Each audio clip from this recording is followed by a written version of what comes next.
And welcome back. Africa Everything is a collective of conscientious creators dedicated to empowering West Africa through academic initiatives. Their mission addresses the pressing challenge of educational access in regions with scarce resources and often inadequate infrastructure. Here now is the founder and executive director of Africa Everything, Aisha Diori. And thank you so much for being with us. Glad to be here, Daren. Thanks for having me. Thank you. And so I want to ask you about this here because when we talk about really educational enrichment, there is a cultural disconnect, if you will, in some sorts. Bring us up to speed as to where we are when we talk about education, West Africa.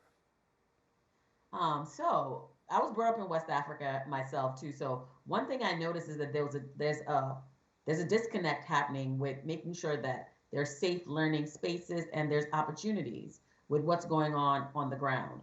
So I decided about 8 years ago to create an initiative that will target and work with empowering youth and young adults on the ground in West Africa to either we do infrastructure change, which is, for instance, we had a school that had no roof and the kids were learning and it was raining on them. So imagine that what that looks like. So I was able to get the collective together to have an event where we raised enough money to build the roof.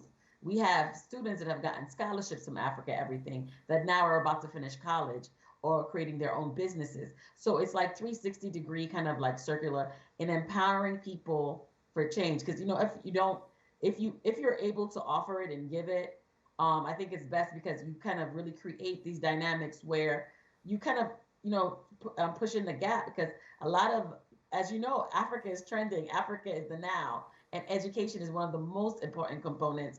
And being able to offer that with the creative collection, so it's very grassroots fundraising we do to help, and 100% of everything that's raised goes back into our projects in West Africa. When we talk about Africa as now, that's so critical because I think it's not just now, it's been, but many people Yeah. have just failed to really grasp and really hone in on the fact of the gem that Africa is in terms of community, in terms of culture, resources. I think there's a certain segment of people who really know about it. But there's also another population who's also ignorant to it. And so talk to us about, as you begin to educate people about West Africa, a little bit of the ignorance that's out there for people who should know but really don't know. Let's start with people that still think that you're going, the way that you got here to America was by a canoe. Right. These are some of the misconceptions, right? And even me, when I was going to college, or when I was, we get the term like African booty, the African something scratcher, this and that. You're swinging from trees. There are people till today, and I'm like, oh, come out, because part of our thing is also taking the diaspora back home so they can learn more. So I'm like, come on my Ghana trip, come on my Nigeria trip. They say, no, I don't want it. It's dangerous there. I'm like, it's dangerous there? It's dangerous anywhere that you're at, right? But there's been a preconceived notion of what has been fed to see what Africa is. Africa is cutting edge. They're leading the charge when it comes to tech. They're leading the charge when it comes to social media. Nigeria uses more social media than anybody in the world.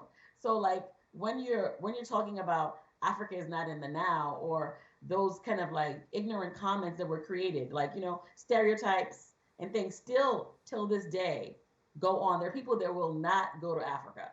And there's even a divide where people that were, they're saying that the ADOS people that are, we're African American, we're American, like Black Americans, right? And, the Black Americans came from somewhere. Right. And they don't Right. accept it. Right. That's a huge education. I mean, I think I once had a young lady on the show, Mercy Masika, who is, done some great things in Kenya, #1 gospel artist in Kenya, invited me to come out to Africa and to spend some time with them in Kenya. I went out there, and I went out there, and it was so funny because as we were beginning to talk, what we found out was that here in the United States, we're only seeing a certain segment of Africa, and I've known that for a minute. But really to hear through their lens, we only see a certain segment of Africa. But then also to find out from their perspective, they only see a certain segment of America. And it's almost like until you get there, you'll never really understand the full magnitude of Africa West Africa for this segment. Absolutely, you hit the nail on the head. I think that's why organizations like Africa Everything are very imperative because we bridge that connect. We let you know that we are all the same people and we are stronger together. You know, we're not siloed. I think one thing we were divided. You know, I just really say even during transatlantic slavery, everybody was dropped in different spots, right? But we are still we're the same people hailing from some of the same areas and as much when we start to realize our the things that make us the same people, we would grow better and start thinking about what we see and what's going on. And I think that sometimes we imbibe media or listen to what others or stereotypes are and don't think about what it is that is the truth and not the truth about either places, Africa or here. And as you can see, there's a movement now. A lot of people are going to Africa, traveling to Africa, and Ghana is choked in December. Everybody's there, but there's other African countries. Everyone.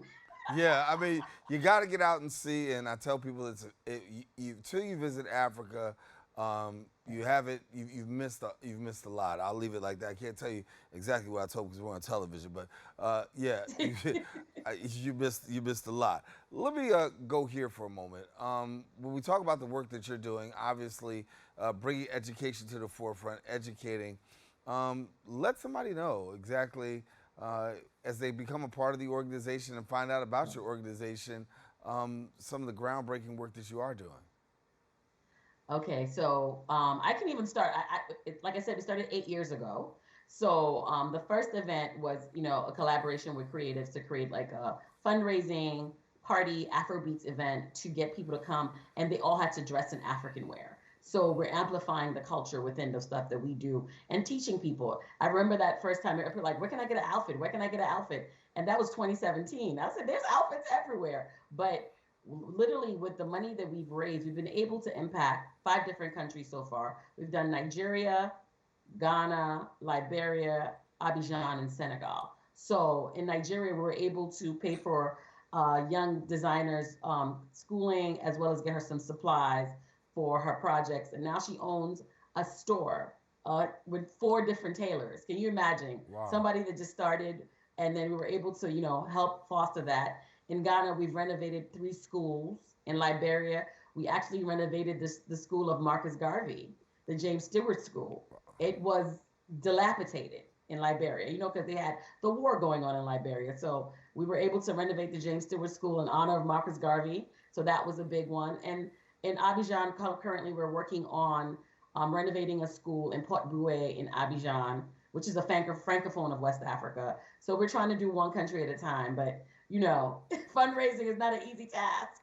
No, not at all. And you gotta keep your feet to the fire when it really comes to fundraising. But I want to go to July because July, you'll have an opportunity to raise some funds and also make a tremendous impact. July 28th at Slate NYC, you got a very special event taking place. Yes, we do. This is our annual fundraiser. It's held every July for 8 years. So this is our 8th year. I can't even believe I've been doing this for 8 years. So during the event, you get to see and immerse yourself in culture. First things first, like I said, is an African attire fair. That is the dress code because we're going to be empowering our culture. But we have also been partnering with Caribbean organizations as well. So we have the African and Caribbean culture in full swing. You should expect, like you're on a mini Labor Day parade on the dance floor. You should expect fashion from up and coming and amazing African and Caribbean designers, as well as a vendor market where we empower biopic vendors to create, like a nice a la carte exclusive market to sell their things there. And there's going to be performances, dancers, saxophonists, drummers, you name it, you get it. And literally, it is the cheapest all-inclusive event that you can go because I want to make sure the pricing was right for everyone because everybody wants to give back. But how can we give back without having to sit down at $1,000 table and look at each other? Right. So it's amazing. I will definitely share the video with you from last year, Barry, so you can see it. And hopefully I'll see you there. Listen, let's see, July 28th. I have to find out where I am on my calendar. You may see me there. You never know. Let me go here. Talk to me about really, when we talk about community, right? Because a part of what we're trying to do, you're trying to do is really impact community, bring about community change, and also awareness. As you begin to navigate the local community, educating them about Africa, taking Africa on as, a part of your, as a part of your mantle, what does it mean in terms of community with regards to support, and then also at the same time having a community awareness? Wow. That's a huge question because community is your superpower to me. And having community has been the backbone of what is Africa Everything because it takes a village. That saying is exactly what it is. It takes a village. And being able to mobilize and get community to buy into what's going on and help in their way. It doesn't necessarily have to be monetary, it could just be your time. And people really leave feeling full because they're being a part of change, you know? So for instance, let's say the ticket is $30. You can buy a desk for a child for $30 in Africa. So Wow. you're able to do your due diligence and also being able to teach community and learn from community, I think is very important. I feel like as a diaspora, we have to keep on exchanging and learning from each other. And that's a big thing about our community mobilization work that we do within Africa Everything. And also empowering our local businesses, which is a movement on its own because we absolutely have to empower. And then we also partner with other organizations to bring the Africa feel to their organization. For instance, on August 4th, we partner with Barclays Center, the Social Justice Fund, to have an event in front of Barclays Afrobeats Takeover. So I want to continue being able to curate and be the, as a collective, as Africa Everything with all of our board members, which is our organization is totally volunteer based. Nobody gets paid. Everything goes right back to the cause. So when you say community, it's a big part of what it is because without community, I don't think it would have gotten as far as it has gotten today. And when you talk about Africa yourself, you talked about going over and traveling. What's the Yeah. experience like for people who've had the opportunity to go over who may not have ever been there, initial first response? What are some of the responses that you see, you hear, you get after taking people on the experience? Hmm. I've gotten tears. People have cried because being able to go through the door of no return and for say in Ghana, for instance, and bringing it back, bringing your ancestors back home. So I've gotten cry, laughter, unbelievable experiences like thanks, and just people being able to realize that whatever it is that you can get in America, you get in Africa too. And being able to just mingle with the locals, learn the local language, or being able to eat, even just the culinary experience of eating African food is a journey for them. So the journey is always so fulfilling. So most of the people that I've gone to, because there's been one or two that maybe didn't enjoy it as much because sometimes you have to rough it. The light is not 24/7 sometimes. The light goes out. So what do you do then? Right. You light your candle and wait for it to come back on. Right, right. But when you grow up here and you're from around the way, the first thing that people say is like, I'm not used to that. Then you find out who gets scared and who doesn't. But the truth is that yeah, it's a different life, but it's a life that's like really exciting culture, really exciting people, and not just exciting when I say culture and people, but really exciting to have the experience of being around your own and see such great progression. Oh my goodness. It's leaps and bounds when you see the progress, the architecture, the roads, like everything is just so like they have such stunning homes in Africa. They're just, it's different. It's a different vibe. And also it's not as stressful. Like when you're here, New York City, America can be stressful for Yes. sure. So being able to have a place where you have peace of mind, your peace of mind. And a lot of people have the same coloring as you. Right. Everybody kind of looks like you, right? And it feels good just to be able to say that we're beautiful in all of our shades and hues, and we're not being discriminated against, we're being adored. And I think a lot of people honestly end up moving back. A few people that I've taken there are now living in Africa. See, I look. I'm not surprised at all. When we talk about education, I want to go before we close down a little bit about because you're doing great work in supporting, West African education. But before we go, I know as we fundraise and do things to help with West African education, share with our viewers a little bit about what are some of the major challenges that you're seeing when it comes to West African education. Oh, that's a great question. Infrastructure is one of the biggest challenges for me because a lot of the schools were built during colonial times, and a lot of the leaders are not maintaining the schools. So the schools are getting dilapidated. And when you're learning, you need a safe space. The kids don't care. They will learn in a room without windows or dirty floor. But I think that the fact that the infrastructure of so many schools are having to get fixed, and if you're not in private school, you don't have the money to pay for private school. Right. What happens then? That's very important. And also money to further your education. For instance, when you graduated from senior high school, which is equivalent to our high school here, some kids don't have money to go to college.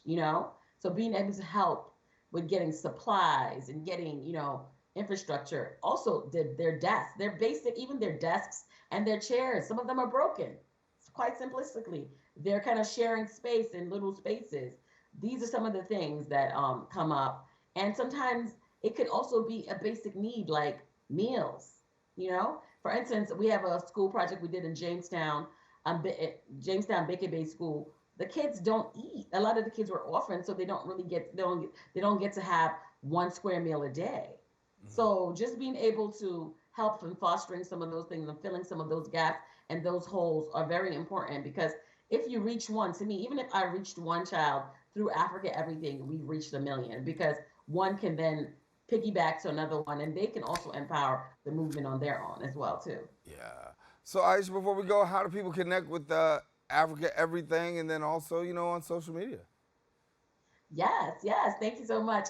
AfricaEverything.org is our website. Go on there, check it out, learn more about the work we are doing. We are also on Instagram, africa.everything.nyc. Make sure you're following, and we're very responsive. You send a message. We're on LinkedIn, Africa Everything. We're on Facebook, Africa Everything. You can find us anywhere. And so just make sure you check us out and come and join the movement. The movement is for everyone. We want everybody to take efficacy and help us do this work. Well, Aisha, it's been great having you. Thank you so much for the work that you are doing in making a difference, not just locally, but making a difference globally. And so certainly appreciate you, and thank you for being with us and sharing. Thank you for having me, Barry. All right, take care. I'll be back soon. All righty.